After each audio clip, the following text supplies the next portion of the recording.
Imagine a nation that had just proven it could survive a second war with Britain, now standing at a crossroads.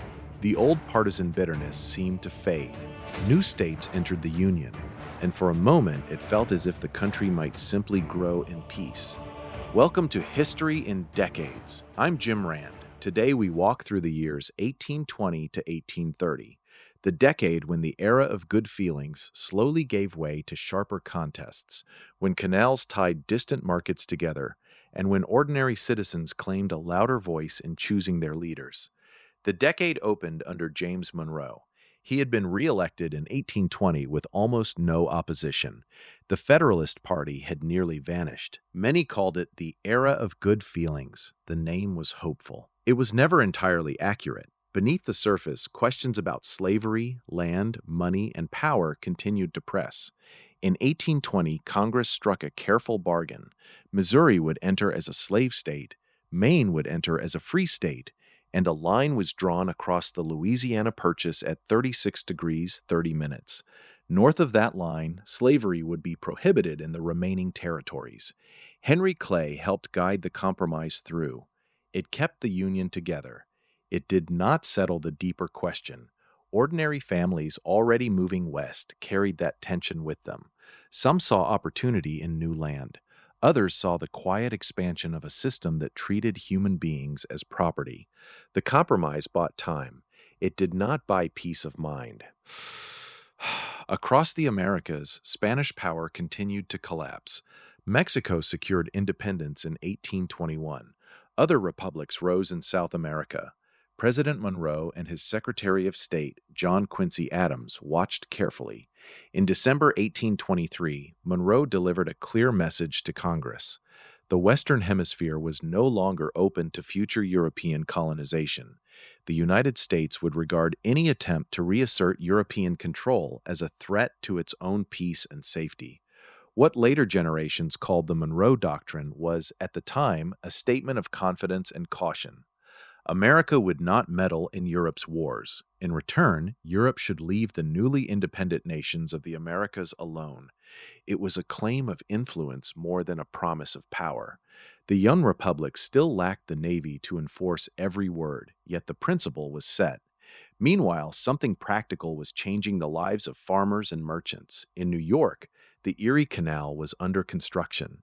Digging began years earlier. On October 26, 1825, the entire length opened, from Albany on the Hudson River all the way to Buffalo on Lake Erie.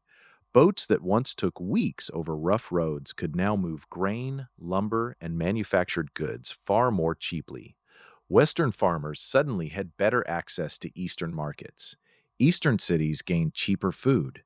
New York City rose as the nation's commercial hub. Ordinary families felt the difference. A farmer in western New York could sell surplus wheat. A merchant in Albany could expand his trade. The canal did not create prosperity for everyone, but it made the national market real in a way paper maps never had. Politics, however, grew more personal. In 1824, four strong candidates sought the presidency: Andrew Jackson, the hero of New Orleans; John Quincy Adams, the experienced diplomat and son of a former president; William Crawford of Georgia; and Henry Clay of Kentucky. Jackson won the most popular votes and the most electoral votes, but he fell short of a majority. The decision moved to the House of Representatives. There, Clay threw his support behind Adams. Adams won. He soon named Clay Secretary of State. Jackson's supporters called it a corrupt bargain. Whether bargain or simple political calculation, the charge stuck. The era of good feelings was ending. John Quincy Adams entered the White House with ambitious plans. He favored internal improvements, roads, canals, even a national university. He believed the federal government could help bind the sections together through commerce and knowledge. Congress proved less eager. Sectional interests and suspicion of federal power limited what he could achieve. His presidency was competent, often visionary, and politically lonely.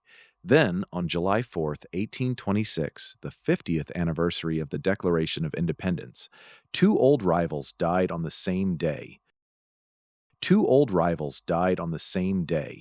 Thomas Jefferson at Monticello, John Adams in Massachusetts. The revolutionary generation was passing. By 1828, the contest between Adams and Jackson had become bitter.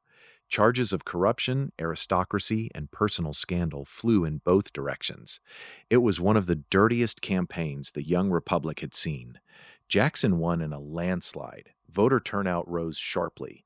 More white men could vote than ever before as property requirements fell away in many states. Politics was becoming a mass activity. On March 4, 1829, Andrew Jackson was inaugurated. Crowds of ordinary supporters filled the Capitol. The celebration grew so raucous that the White House itself was nearly overrun. A new political style had arrived. Jackson promised to restore honesty and simplicity. He spoke for the common man against what he called entrenched interests. Supporters cheered the change. Critics feared the rise of demagoguery and the spoils system. Either way, the center of American politics had shifted. While these contests unfolded, daily life continued its quieter work. Families moved west. Churches filled under the influence of the Second Great Awakening. Steamboats increased traffic on the rivers. The market revolution, linking farms, factories, and distant consumers, gathered speed. Notable figures shaped the decade. James Monroe closed the Revolutionary era in the presidency with dignity and restraint. John Quincy Adams brought experience and long vision, even when Congress would not follow. Andrew Jackson rose from military hero to the embodiment of popular will. Henry Clay continued his work of legislative compromise and national economic planning. John C. Calhoun, once a nationalist, began articulating stronger defenses of states' rights and Southern interests. Among those born in these years were people whose later work would mark the century. Susan B. Anthony was born in 1820. Ulysses S. Grant arrived in 1822. Their generation would face the unresolved questions this decade only postponed. By 1830, the United States had grown more connected by canals and commerce. It had asserted a hemispheric principle. It had survived its first major sectional bargain over slavery, and it had opened its politics more widely to ordinary white men. Yet the deeper tensions remained. Expansion still raised the question of slavery's future. Economic growth still produced both opportunity and hardship. The new democratic energy still needed the discipline of self-restraint and institutional order. What this decade still teaches is straightforward and demanding.